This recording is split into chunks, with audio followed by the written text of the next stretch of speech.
nhớ dòng phết nhớ dòng cho nè cho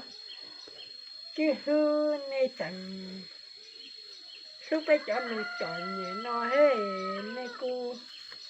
nó tới khó khăn vì cho bây giờ cho con nhà chú bỏ cái nói á qua nè sẽ được cho thay cho ý tổng phong gì sẽ được nè cho hơn thập bỏ thế nào lỡ nó tàu đi có thể phụ trần nhiều đấy mà cũng thâu tốn này say ó xa nó mà dòng nó họ xa nó dòng nó cho tốn này chỗ phong gì số là say ó